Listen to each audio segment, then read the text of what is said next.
अस्सलाम वालेकुम वरहमतुल्लाहि वबरकातुहू। उम्मीद है आप सब खैरियत से होंगे।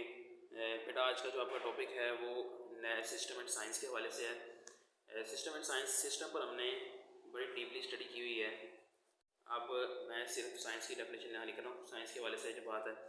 अच्छा जी, science is the systematic way to validate the this understanding. यानी सिस्टम जो है एक पूरा प्रोसेस है जिसके अंदर एक पूरा का पूरा ओवरऑल सिनेरियो चल रहा होता है, जबकि साइंस जो है वो उसको कैलकुलेट करने का, उसको अंडरस्टैंड करने का एक सिस्टमेटिक वे है। ये बड़ा इंपॉर्टेंट वर्ड है, एक सिस्टमेटिक वे जिसके थ्रू हम अपनी अंडरस्टैंडिंग को क्लियर कर सकते हैं, उसे हम कहते हैं साइंस। ठीक है जी। अब साइंस को हमने ब्रॉडली दो हिस्सों में कैटेगराइज किया है, जिसके अंदर से नंबर 1 जो है वो नेचुरल साइंस है, नंबर 2 जो है वो डिज़ाइन साइंस है। अच्छा, नेचुरल साइंस और डिज़ाइन साइंस दो अलग अलग टॉपिक्स हैं, इसलिए हम इस टॉपिक में सिर्फ नेचुरल साइंस को कवर करेंगे, जिसके नोट्स आपके सामने हैं। ध्यान से पढ़नी। डेफिनेशन बहुत सारी इंपॉर्टेंट डेफिनेशन है, आसान सी है। Natural science is meant to uncover the objectivity. Objectivity हमने लास्ट में पढ़ा था। ऑब्जेक्टिविटी क्या होता है जी? इसका पर्पस, एम, गोल, जिसकी खातिर किसी चीज़ को डेवलप किया जाता है उसको कहते हैं ऑब्जेक्टिव। उसका खास मकसद क्या है? नेचुरल साइंस का मकसद होता है कि आप किसी चीज़ को अनकवर करो, उसकी ऑब्जेक्टिविटी को, उसके मकसद को पहचानो। एंड फंक्शनैलिटी, तो पहला काम उसका मकसद, दूसरा उसका काम क्या, असल काम क्या। And functionality of the natural systems in the natural world. आपकी इस दुनिया में, नेचुरल वर्ल्ड में हमने दो चीज़ें पहचानी हैं किसी भी सिस्टम के अंदर से। एक पहली चीज़ ऑब्जेक्टिविटी, दूसरी उसकी फंक्शनैलिटी। जब हम दोनों चीज़ों को फाइंड कर लेंगे, इसका मतलब है हम किस प्रोसेस में काम कर रहे हैं, नेचुरल सिस्टम, नेचुरल साइंस में।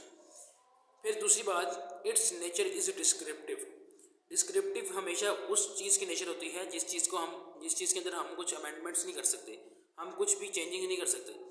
यानी जिसमें हमारा कोई किरदार ना हो, जिसमें हमारा सिर्फ ये किरदार हो कि हमने सिर्फ और सिर्फ उस चीज़ के बारे में पहचानना है या उसके बारे में कुछ जानना है जो कि चीज़ पहले से गिवन है, बनी हुई है।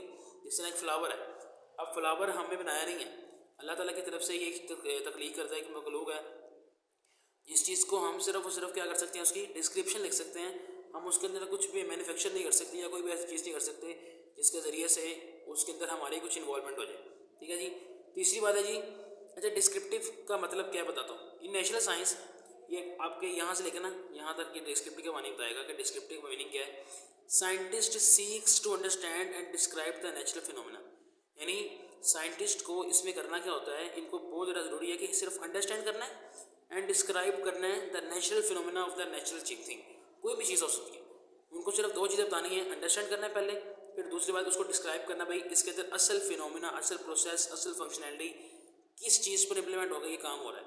अच्छा, इसके अंदर जो नेचुरल साइंटिस्ट होते हैं ना, वो यहाँ पर कुछ ये 6 स्टेप्स हैं, इन 6 स्टेप्स को फॉलो करके तो अपनी किसी भी चीज़ को रिसर्च कर सकते हैं।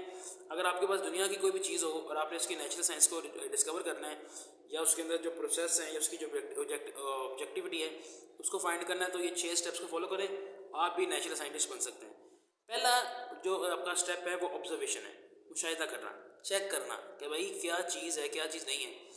दैन आपने, जब आपको समझ लग जाए, मुशाहिदा हो जाए, यानी ऑब्जर्व कर लेंगे भाई क्या चीज़ अब ना फाइंड करने लगे हैं, दैन आपने जाना है क्वेश्चन पे। क्वेश्चन में एक लफ्ज़ आता है क्यूरी का। क्यूरी जो होती है ना वो दोनों तरफ से होती है, यानी आप लोग जिस पर रिसर्च कर रहे हैं तो उसके हवाले से भी आप स्टडी कर सकते हैं, इसके अलावा यानी जिस चीज़ पर रिसर्च कर रहे हैं उसके क्वेश्चन भी कर सकते हैं। तो बेटा सेकंड स्टेप आता है आपका क्यूरी, यानी फर्स्ट स्टेप आ रहा ये है, सेकंड स्टेप आ रहा कि है हाइपोथेसिस, कहते हैं किसी चीज़ के बारे में रिपोर्ट तैयार करना है, और इसके बाद आता है जी एक्सपेरिमेंट। इसके बाद लास्ट ये बड़ा इंपॉर्टेंट स्टेप है एक्सपेरिमेंट का। जब आपके पास एक चीज़ ऑब्जर्व हो जाती है, उसके क्वेश्चन आंसर से आप लोग उस चीज़ को कंफर्म कर लेते हैं, फिर उसकी एक हाइपोथेसिस से रिपोर्ट तैयार करते हैं, देन आपने इसको लेके जाना होता है एक्सपेरिमेंट फेज़ में। ये बड़ा इंपॉर्टेंट फेज़ है। एक्सपेरिमेंट के बाद जो चीज़ आपने बनाई होती है, जो जिस चीज़ को आपने किया होता है उसके बाद आता है स्टेप लास्ट में एनालिसिस। एनालिसिस जो स्टेप है एक्सपेरिमेंट के वेरी नेक्स्ट स्टेप होगा, जब आपने एक्सपेरिमेंट किसी चीज़ को चेक कर लिया होता है कि भाई किस तरह से रिएक्ट कर रहा है, देन आप उसको एनालाइज करते हैं, उसको दोबारा से चेक करते हैं कि भाई ये क्या चीज़ हमने बनाई है और उसमें किस चीज़ की अमेंडमेंट्स हमने की है, तो ये क्या बन गया है। लास्ट में एक स्टेप आता है कंक्लूजन। ये आपका लास्ट टेस्टिंग फेज होता है। अक्सर डेटा साइंटिस्ट होते हैं इसमें टेस्टिंग करते हैं अपने प्रोसेस की, लोगों से रिव्यूज़ लेते हैं, फीडबैक्स लेते हैं, इसके अलावा बहुत सारी चीज़ें इसमें ना इंक्लूड हैं।